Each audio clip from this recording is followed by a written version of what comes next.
Cho'qintirgan ota.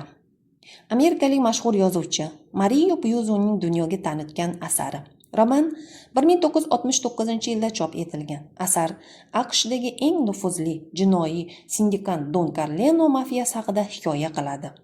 Shu darajada ishonarli va ustalik bilan yozilgan ushbu asar o'quvchining hayotiga xavf solmagan holda mafiyozlarning eng qorong'u xonalarigacha kirib borishga yo'l ochib beradi. 12 yoshli Vito Andolning otasi Sisiliyaning mafiyasi bilan kelishmovchiliklardan keyin o'ldirib ketishadi. Mafiya uni ham ta'qib qilib boshlagach, uni Amerikaga jo'natib yuborishadi. AQShga kelgach, u o'z familiyasini tug'ilib o'sgan qishlog'i nomiga Corleone deb o'zgartiradi. Yosh Vito do'sti Jenko Abandondanning otasini do'konida ishlay boshlaydi.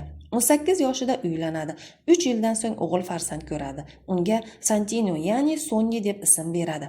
Keyin ikkinchi o'g'li Freddi tug'iladi.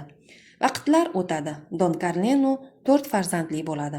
Tom Hagen ismli yetim bolani ham asrab oladi. Sonny 16 yoshida otasini qo'lida ishlay boshlaydi. Avvalga tansoqchi, keyin Clemency va Tessio oilasining qurollangan otryadida birinchi boshliq sifatida, keyinchalik Freddi va Tom ham oilaviy biznesga qo'shiladi. Don Corleone qurol kuchi bilan emas, diplomatiya yo'li bilan olish kerakligini birinchilardan tushungan mafiya sardori edi. New York jinoyat olam vakillarida birdamlikka chaqirar edi.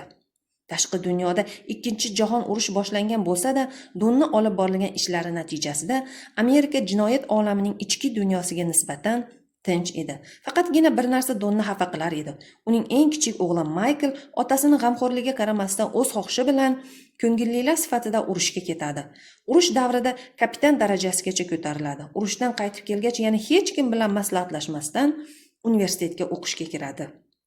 Romanning asosiy qismi 1945-yillarda boshlanadi. Donning hayotiga suiqasd uyushtiriladi. Qotillar yashirinishga muvaffaq bo'ladi. Suiqasd chog'ida Donning tansoqchisi bo'lib ishlayotgan o'rtanchi o'g'li Lapashang Freddi qo'rqib ketganidan hatto qurolini ham chiqara olmaydi. Salasso odamlari Donni asrab olgan o'g'li Tom Hagenning asirga oladi. Unga Don Corleone o'ldirilgani, katta o'g'li Sonny esa yangi Don bo'lishini va narkotik savdosini yo'lga qo'yish kerakligini aytishadi. Bu masalada Hagen o'rtakash bo'lishi kerak edi. Ammo yangi xabar keladi. 5 ta o'q yegan bo'lsa-da, Don hali tirik edi. Asarning eng qiziqarli kulminatsion qismini voqealarni o'qimoqchi bo'lganlarga qoldiraman. Asarni o'qimagan bo'lsangiz, o'qib chiqing. Hattoki sizga mafiya mavzusi qiziq bo'lmagan taqdirda ham asarda ezgu ishlar qilish uchun katta motivatsiya olasiz. Dunyoqarashingiz kengayadi.